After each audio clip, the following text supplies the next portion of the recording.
Hey Amol. So today with me in Hall of Fame is Amol Ketkar, and he is our alumni. And today he's working with TIPCO. So let's know all about him from him itself. So Amol, welcome in this show, Hall of Fame.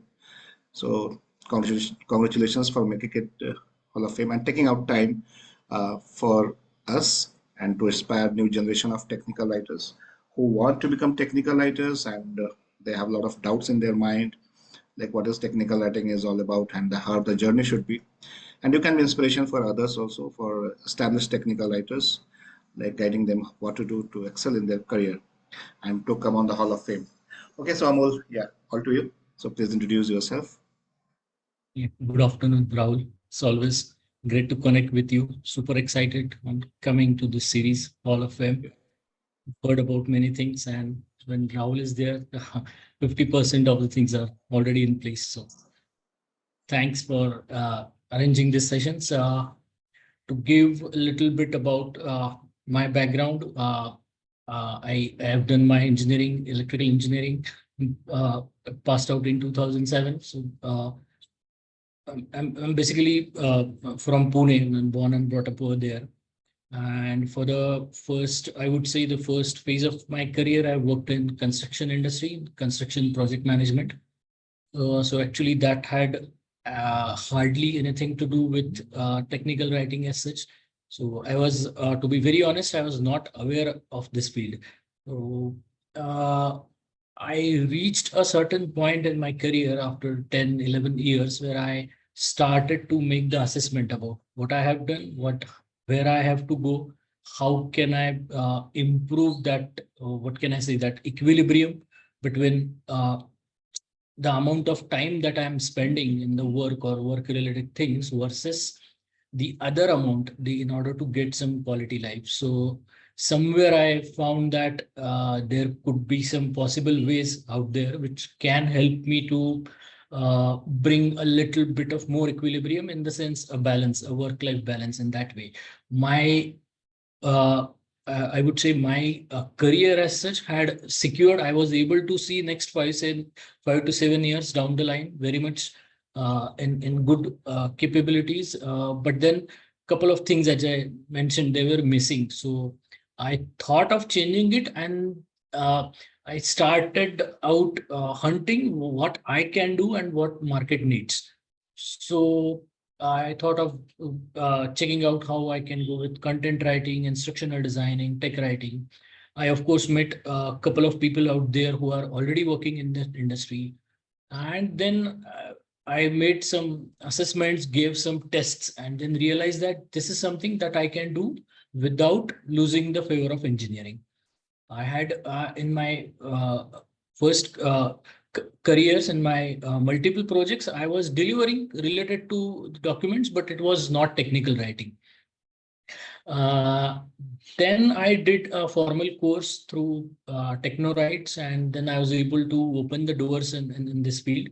Uh, Took some time, first 6 months, first 6 to 12 months, to understand how actually this field works, and then actually started to get a grip on this. Uh, I'd like to add one story here. In my engineering, when I was into the middle of one of the executions of one of the projects, so we had to install one big transformer, industrial transformer, 5 MVA transformer, and the installation time was around 8, 10 hours total. But at that Okay. time, there was one field engineer, and we had completed almost 90% part of it. But there were a couple of checks, and we were not able to complete that. He was a guy having 15 years of industry experience. And I clearly remember he told all of us, including all engineers, that please give me some time. Let me open something. That was a user manual. He opened it. It took some time, and we were able to crack the problem. It's the only incident that I clearly remember.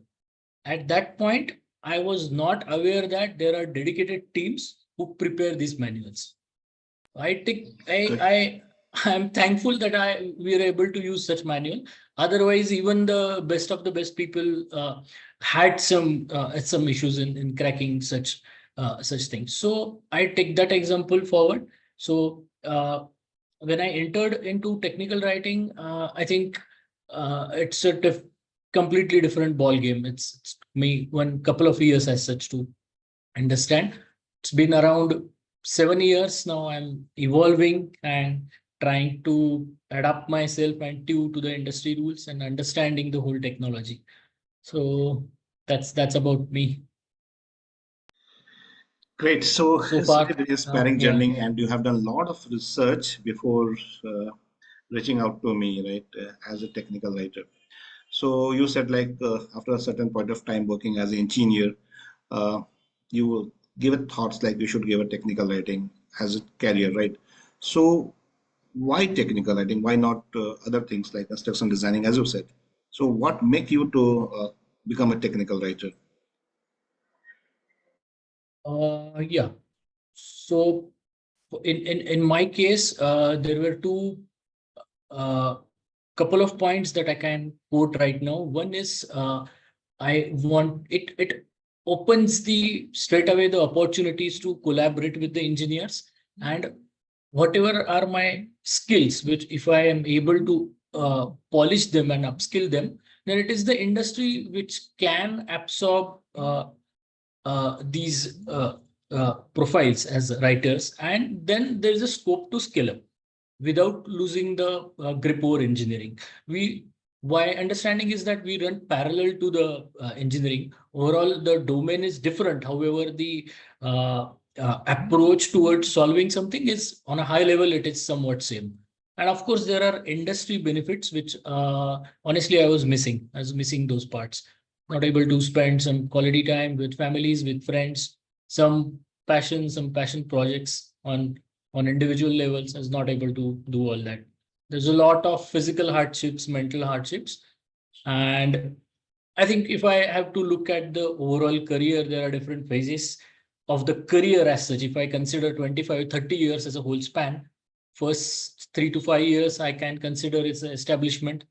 And there is something I may call it as a mid-career phase, wherein one can either go into the maintenance phase and continue whatever is going on for a certain period, or there is a chance to explore something, but that requires agility and a little bit of support backup from family and friends. So I'm sure many of you know what you have done, and it's uh, basically inspiring for many of us as well.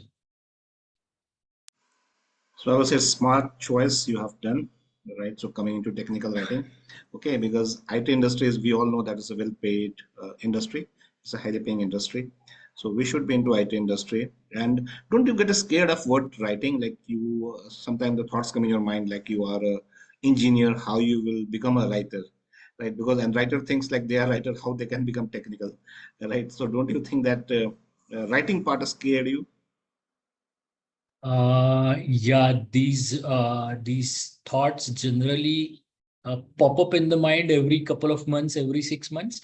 But then, if I talk with senior people who have been present in the industry, then what they say that, oh, it's another thing that is coming up, something new is coming up this time. So they have witnessed something, a change, but then it is technical writing is something which is considered at the core of the industry. So I don't think so there is any potentially risky thing as such. Yes, the technological changes and adoption to that is something it's mandatory or good to do. So that uh, elimination of the entire profile as such is, I really don't think that will happen. But yes, upgradations are much more faster. The frequency is too high. That thing scares me. As the age goes high, that scarcity and that risk is equally Yeah. proportional, and that also is high. That's what I believe. People in the range of 20s and 25s, they pick up the things very fastly. By the time I learned something in 2 days, they might learn it in one day also. Okay. So when you decided to become a technical writer, and when you become a technical writer in that journey, what was the most challenging part, and how you overcome that? Uh, I think so. Yeah, adapting to the technology, understanding the basics of software. These were the challenges for me because I always had that conflict that I am coming out into the industry from a non-IT background, or academic wise, I am not a computer engineer or a computer science student. That gap was always there, because people say it's always a plus point for them. So I had to put a little extra efforts initially. So that was a big challenge for first couple of years. Not after becoming. So before you become a technical, now you decided that you have to become a technical writer, right? And you getting your first job. So what was the challenges in that between? So what was the mental state, and how confident you are that you will get a job, your first job as a technical writer? So when this kind Uh, of doubt was coming, self-doubt, how you was overcoming those doubts? Yes, there initially there were doubts and question marks, as in sense something first time I'm witnessing, experiencing. So how I'll be able to get it done? Will I really be able to make it? And what company wants and what I can give it? So staying confident, staying relevant, and doing some internships, some additional works, reaching out to people and understand their journeys, how they have done, how they are able to travel, uh, right from not knowing anything to getting familiar and then getting stable in the industry. That if they are able to do it, why not me? So uh, that sort of discussions helped me to somewhat get on the top of it. Perfect. This is a very good mentality and a mindset, I will say. Like, why can't I, right? So, like, I always say, like, always think why I want to become technical writer, why not, why not I should become a technical writer, and then why not me, right? And why not I can, right? So it's nothing. Rocket science, even rocket science is not a tough, right? If you put your head there, so anybody can do anything if you go with a correct mindset and if you want learning under a good mentorship. Okay. So, and from where you come to know about me, how we met, right? So, Yeah, so after spending around 4 or 5 years, again, I I was I was giving every like there's a self-assessment. So I thought of, am I going in the right direction? What all is missing in me? And while doing all that search part, I absolutely, from your online presence is there. There are many comments that are given on your own website, wherein the students, the ex-students who have done the mentorship under you, and then they have very clearly called out it. So I had a chance to interact with them and have a discussion with you, and then realize that you're a superb mentor, and it will be actually beneficial for us to undergo the mentorship and gain some valuable insights, or having good insights and then making them valuable. So that actually help us. I take that as a springboard action. When I came under you, under Rahul sir, it automatically helped me in boosting number of things. First is confidence and how to break some of the tips and tricks in the market. These two things are like I can definitely call out. I'm Amol boy. So So, I'm Amol. Thank you. we guys are thankful to you. Yeah. Are Malik. I'm used to it. Okay, fair enough. Uh,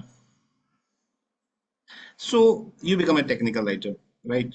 And you was not from a technical background. So, what is the first company and where you are working today?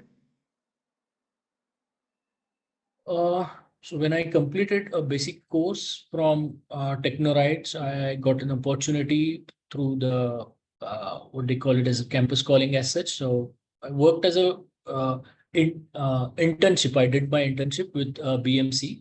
And that's the first job that I did. It was for 1 year or so, near and few months. So there I learned all the basics and the foundation about how actually software works, how is the release cycle, what exactly is our role, all that. That started around 2018. It's been around 7 years. After that, I had opportunities to work with a couple of more companies, iCertis, and then into the TIPCO. So currently, I'm working with on the payroll of Status Neo, which is the channel partner for TIPCO. Perfect. So, what is the most challenging part you see in technical writing? I would say if I have to categorize the challenges on three different levels, first is the industry level challenges, which are completely out of my control, completely out of all the teams. And there are, I would say, organization specific challenges and the individual challenges.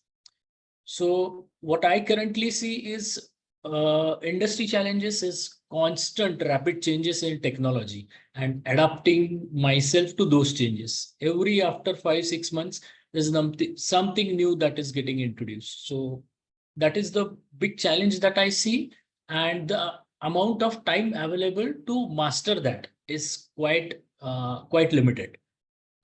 There's a couple of challenges that I can see on this. And then the typical challenges are there if it comes to a project work or a release work. A couple of other challenges could be the availability of subject matter experts, and then scope changes, sudden changes or creeping of scope, last minute additions or deletions. Those changes are there, but time has taught me that these challenges are going to be there. It is a part and parcel of the project itself. So I have to overcome them and stipulate the time accordingly. But the first set of challenges, the industry level, understanding the industry dynamics, how the business is, how the organization is positioned in the overall market, that idea, and to position or work in that manner, tune to that level, is it's still a challenging part for me. I try my best, and hence I reach out to the mentors. Okay. So yeah, this is fact. Like changes will be there always, right? So changes are always welcome if you're working in Agile, right? So it is always said that changes are always welcome, but definitely we need to communicate it properly that this is the change and this is the time I need. And sometimes we are not even given the time. Not we, everyone. See, it's not about technical, it's about developer testers. So now I can see them all. Right. So everybody have to face this challenge. Right. But anyways, we have to put it in a very right way. And most of the time we are heard. And in fact, if there is some urgency, then that's the business need. That is why it was sometimes something is pushed by product owners. But it's fair enough. We all have to do something for the business. Uh, Unrealistic goal sometimes, right? So it's fair, but not always, right? So sometimes it's okay. Okay, so where do you see technical writing going with the advent of AI and new technologies? What do you see, like where technical writing will go in the near future, the next 5 years? Okay, so based on my individual experiences, and based on the collective experiences that I see on different organizations, and if I have to plot a landscape for technical writing for next maybe 5 to 10 years, then there's a tremendous change happening out there. The industry itself is evolving, so as the paths of technical writing are also getting involved. If I have to talk about last 4 or 5 years, the publishing of the content in text is somewhat shifting to the videos also. So there's a lot of publishing happening on the videos part. Again, there is another addition to that is interactive videos, knowledge based articles. So all this is evolving to a larger extent. There are many different tools getting introduced. So with the availability of probably in our organization, we have started to use the GitHub and Copilot. So there is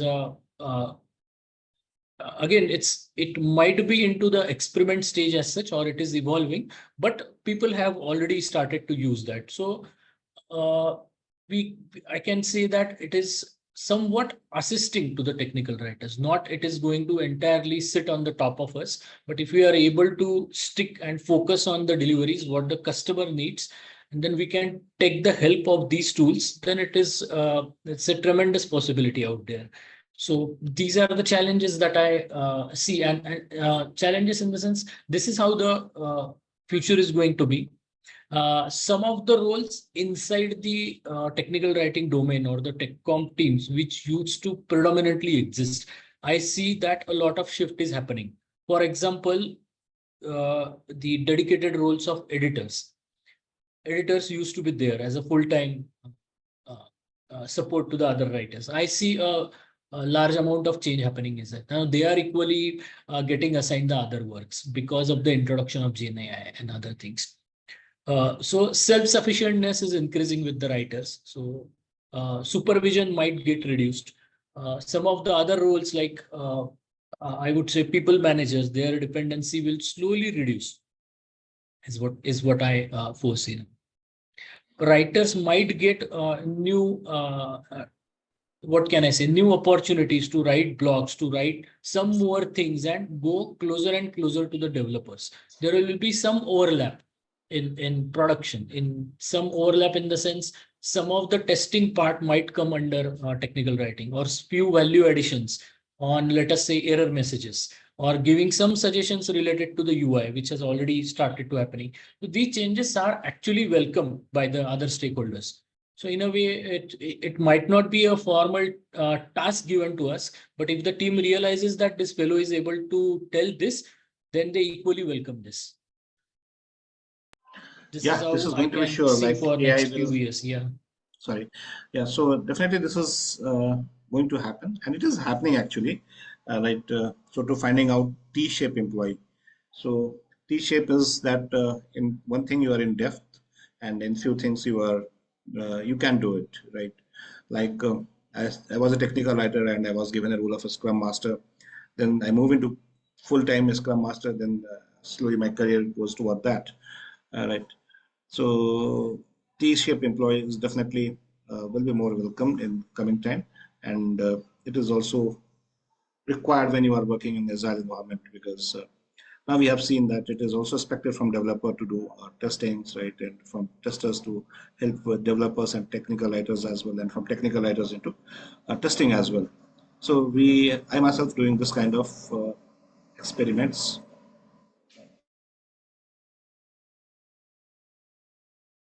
Couple of Okay, things that so I can, yeah, go ahead.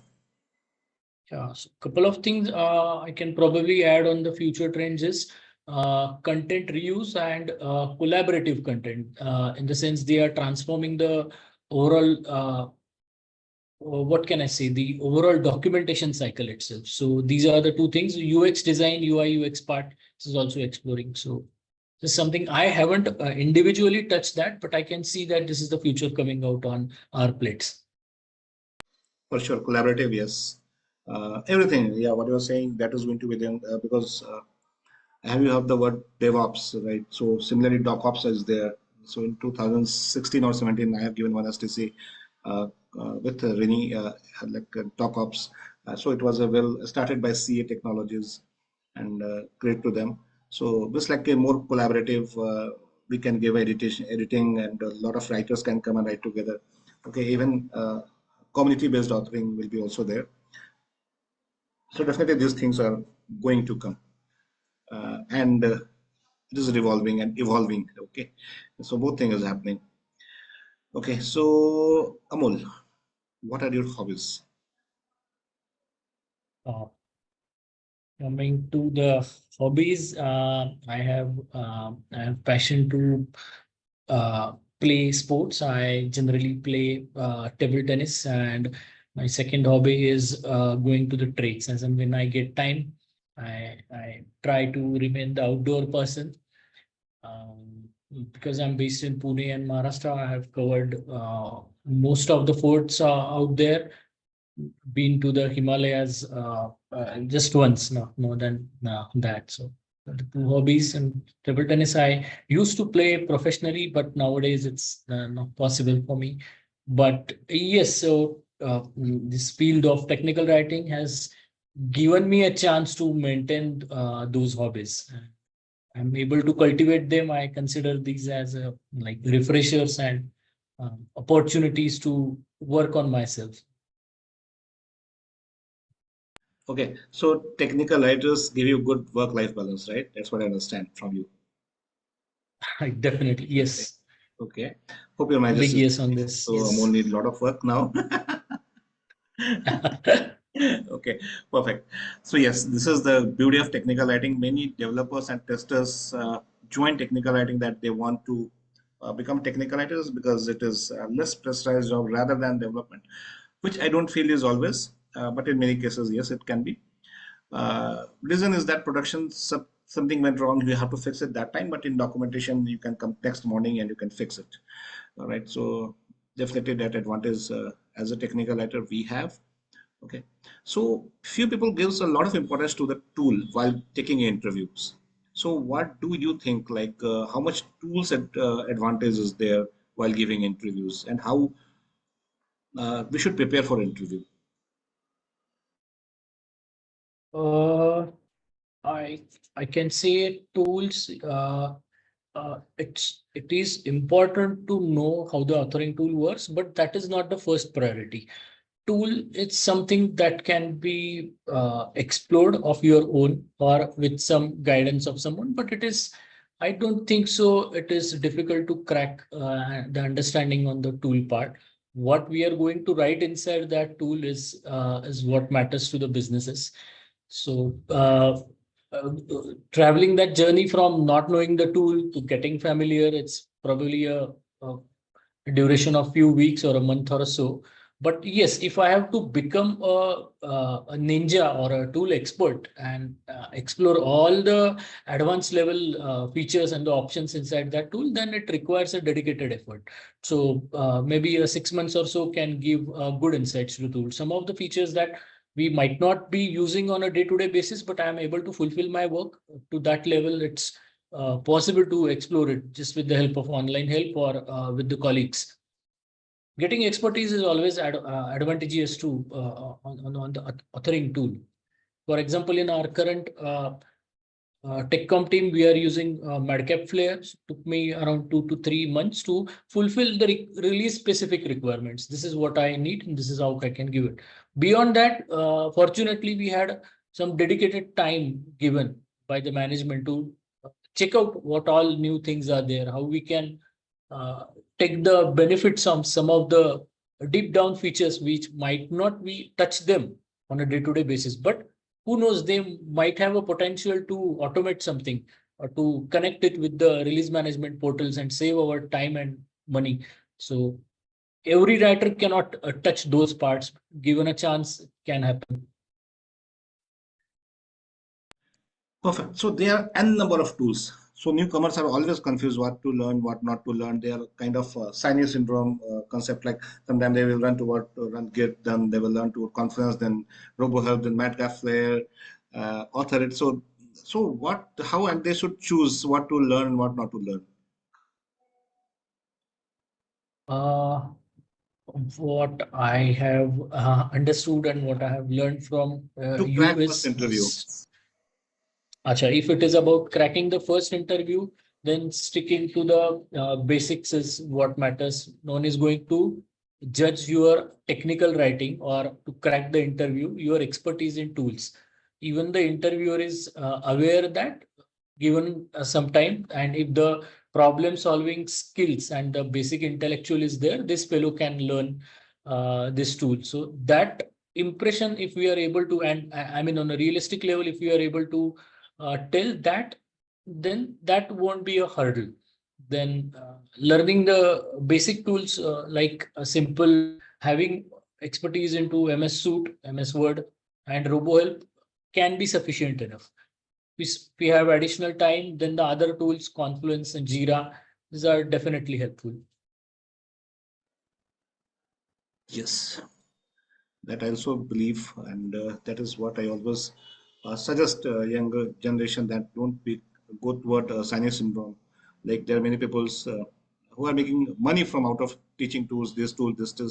So they go and sign up with every now and then with all the tools and end up learning nothing, right? So it's better to get good understanding of technical writing, right? Learn few tools, basic tools, okay, and then build your career because every company will be using different tools, right? So somebody is using Madcap, somebody will be using RoboHelp. You to change the company, tools will change, right? So, and this is how you will learn on the job. It's basically we should learn on the job, and many companies have their own tools as well, right? On I authoring tools. remember I had this discussion with you during the mentoring sessions, and you had clearly asked me and asked few others with this opinion. So again, one more thanks to you. So there are times in the career or in the project where we feel lost with the amount of available things out there. We feel that what to pick up, what not to pick up. So this is the area of tools, and I stick to your advice and your suggestions that pick up something which is doable and give the entry into that. So That's what's like new governments. I always feel like tools, tools, tools. So we have created so much havoc in the social media with the tools, like learn this tools, pay this much, and learn this tool, pay this much, learn this tool. So new people, those who want to get into technical item, that get. Uh, uh, Amol, you are on mute. So they get intermittent with that. Okay. So one last question, Amol. What suggestion you want to give to the people who want to come into technical writing? First, is it rewarding career, which you think, yes or no? And what they should do uh, to become a technical writer? okay, so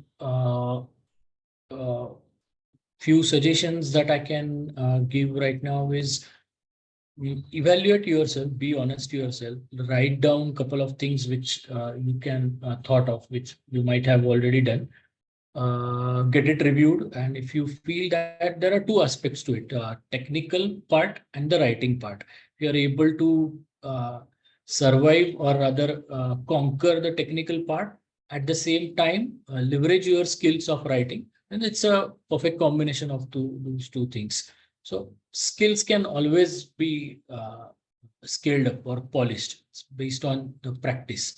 But if you have a natural tendency to write it in a good way and convert those complex scenarios into simple, easy to understand language, then it's always a plus point for you.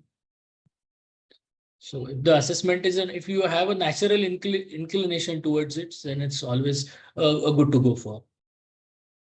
And you are a BTech, so is it also because I'm asking the doubts of the students, like you are a BTech, so is it important to be BTech? Yeah, so I've done my engineering degree in electrical. So it's BE, which is equivalent to BTech. Uh, for an IT engineer or for that matter any engineer as such, if you are able to bring down those thoughts into the overall process, into either it could be a software development cycle or a documentation development cycle, the problem solving skills, or the ability to understand and explore the product, that is where the engineering skills, even irrespective of the academic degree, that is anyway going to help. So I don't think a downside. So if we are able to like completely understand the product or explore it to certain extent, like the other people do. I've seen couple of developers who are extremely good in development, but still they don't know the overall product. Then to be honest, it creates a question mark on certain aspects of that developer, not to challenge him, but to understand if they are really taken the 360-degree of view. Fortunately, in the seat of technical writing, we get that to showcase what business needs are, how we can explore the product from all possible dimensions. So if we are able to pick that, grasp it, then the sky is the limit. Ability to understand, no degree matters, right? So ability to understand the product Yeah. matters. So thank you, Amol, for your time. It was great talking with you. It was a lot of golden nuggets which you have given to be wannabe technical writers, and I'm sure this video is going to help people for many years to come. Thank you, Amol, for your time.